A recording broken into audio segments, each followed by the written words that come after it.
Hello दोस्तों, सभी को नमस्कार। मैं हरकिरत सिंह स्वागत करता हूं एक बार फिर से। हम देख रहे थे प्रैक्टिकल ज्योग्राफी और जिसमें हमारा जो वर्क है और हमारा जो सिलेबस है वो चल रहा था सरल मापनी पर। तो हमने मापनी के बारे में देखा, किस प्रकार से मापनी बनाई जाती है, क्या क्या हमें मापनी के अंदर आवश्यकता होती है। तो इस प्रकार से हम करते हुए हमने सरल मापनी के पहले प्रश्न को हल किया। तो इस प्रकार से इस थ्योरी के पीछे ही प्रश्न भी दिया गया है, आपने यहाँ पे प्रश्न हल कर लेना है। और जो ये हमारे पास में बॉर्डर वाला जो पेज होता है, यहीं पर आपने मापनी बनानी है। और जैसा कि मैंने बताया था कि इस पेज में आपके तीन काम होंगे। सबसे ऊपरी ऊपर आपकी हेडिंग लिखी जाएगी, और हेडिंग भी इतनी ज़्यादा बड़ी या ज़्यादा छोटी नहीं लिखनी है कि समझ में ही ना आएगी किया क्या है। आपसे कहा गया था कि आप स्टेशनरी वाली शॉप पे जाइए और वहाँ पर जा कर के उनसे मांगिए स्टेंसिल। और स्टेंसिल भी कौन सा, या तो 15 सेंटीमीटर वाला, चलो उससे बड़ा भी हो तो चल जाएगा। तो उसमें क्या रहता है, उससे आप यहाँ पे प्लेन स्केल जो है वो यहाँ पे लिख सकते हैं। इसके बाद में दूसरा जो काम है इस पेज का वो होता है आरएफ लिखना। और तीसरा काम होता है हमारा, जो इसका मेन काम है वो है जो हमारी मापनी बनेगी। तो मापनी का सोल्यूशन मैंने आपको बता दिया था। सोल्यूशन करने के बाद हमने मापनी यहाँ पे बनाई। कैसे कैसे मापनी बनाते हैं इसकी हमारी जो वीडियो है वो पहले प्रश्न की हो चुकी है, और इसके बाद हमारा ये दूसरा प्रश्न हो जाता है।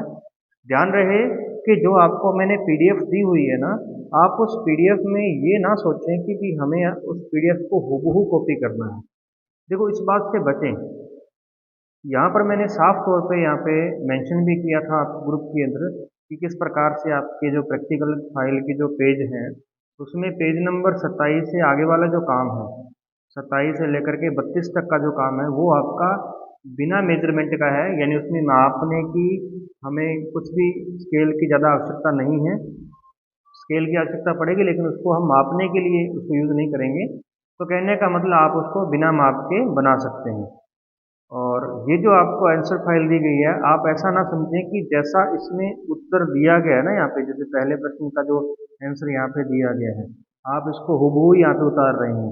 तो ये मिस्टेक ना करें। ये एक केवल और केवल एक एग्जाम्पल दिया गया है कि आपका आंसर यहाँ पे लिखा जाएगा और उसका जो डायग्राम है वो यहाँ पे बनेगा। तो इन बातों को थोड़ा सा अच्छे से ध्यान रखें। आप क्या कर रहे हैं कि सेम टू सेम इसी को ही उतार करके ला रहे हैं, ये गलत है। यहाँ देखिए साफ तौर पे लिखा गया है कि ये प्रश्न हमारे पास में कौन सा है, 1 लाख 1:3,16,800 निरूपक भिन्न वाला प्रश्न है। और इसमें जो हल दिया गया है वो हल किसका दिया गया है, 1:7,920 वाले का हल दिया गया है। तो ये दोनों ही प्रश्न मैच नहीं कर रहे हैं, इसीलिए आपने इसको कॉपी नहीं करना है। इसका सोल्यूशन तो मैं आपको वीडियो के थ्रू दे रहा हूँ ना। इस प्रश्न का जो सोल्यूशन है वो तो मैंने वीडियो के थ्रू आपको दिया। ये तो सिर्फ एक तरीके का नमूना है कि हमारी फाइल ऐसी दिखेगी बनने के बाद। तो इस प्रकार से ये सब जो है मापनी वाले प्रश्न हैं, इनको माप के बनाना है। इसीलिए इस पर आप थोड़ा कंट्रोल रखें। जैसे जैसे मैं करवाता जाऊँगा वैसे वैसे आपने इसको फॉलो करना है। दूसरी बात, पूरा का पूरा काम ब्लैक पेन से ही होने वाला है, इसीलिए आप दूसरे पेन का यूज़, पेंसिल का यूज़ भी आप इसमें नहीं दिखा सकते। हाँ, ये है कि भी कोई डायग्राम आपने बनाया है ना, तो वो आप पहले पेंसिल से बनाओ, उसको रफली करके बाद में उसके ऊपर पेन चलाओ। लेकिन पेंसिल और ब्लैक पेन के अलावा कोई भी चीज़ यहाँ पे दिखनी नहीं चाहिए। पेंसिल भी नहीं दिखनी चाहिए कि आपने ये काम पेंसिल से किया हुआ है, ऐसा नहीं लगना चाहिए, ठीक है ना। तो अब यहाँ से इस क्वेश्चन से ये आप मैच कर लेना कि आपके पास में ये कौन से पेज नंबर पे दिए गए हैं जलवायु के तत्व, जिसमें तापमान, साधारण तापमापी, ये सब है। तो आपको ऐसे दिखते हुए प्रश्न जो है बनाने हैं। आगे चलेंगे तो उच्चतम तापमापी, न्यूनतम तापमापी ऐसे आपने बनानी है। यहाँ पे यहाँ स्पेस भी दिया जाएगा। आप जब फाइल देखोगे ना तो आपके पास जो फाइल है उसमें ये स्पेस दिया गया है, तो वहाँ पर आपने इसको बनाना है।